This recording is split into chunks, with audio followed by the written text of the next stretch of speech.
Demi membuat masyarakat Pakistan juga bisa membeli emas dengan harga murah dan terjangkau, sebuah tempat daur ulang di Peshawar justru memanfaatkan ponsel bekas murah untuk menyuling emas batangan berkualitas tinggi. Dua ponsel bekas yang ditukar hanya dengan sebuah baskom stainless inilah bahan utamanya. Kebanyakan berasal dari ponsel model lama. Pekerja akan menggunakan alat sederhana untuk membongkar ponsel secara brutal, terutama untuk mengambil mainboard di dalamnya. Sisa plastiknya dijual ke bengkel lain dengan harga cukup tinggi. Setelah pembongkaran selesai, papan utama itu ditutupi dengan kotoran sapi, karena tahap selanjutnya adalah pembakaran menggunakan api dari kotoran sapi.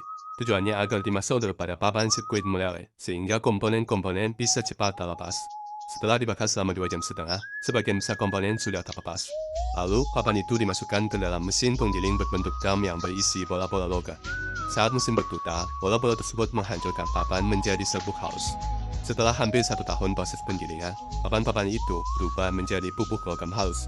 Bubuk ini kemudian disaring dengan saringan logam untuk memisahkan sisa-sisa, komponen, dan kotoran. Langkah berikutnya, kerja menambahkan boraks ke dalam bubuk logam. Boraks akan bereaksi dengan kotoran dan logam pengotor, membentuk senyawa terpisah, sehingga meningkatkan kemurnian emas. Bubuk yang sudah dicampur itu kemudian dimasukkan ke dalam wajan besi dan dipanaskan dalam tungku selama 2,5 jam. Setelah cair, luap kerja dengan hati-hati menuangkannya ke lubang tanah.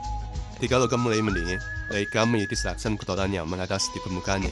Logam yang sudah mendingin dipindahkan ke pojok ruangan, dibakar ulang di atas arang untuk memurnikan lebih lanjut. Tiap kali kotoran muncul di permukaan, mereka langsung mengirisnya lagi. Setelah proses pemurnian berulang, air leleng dituangkan ke lubang tanah untuk mendinginkan logam.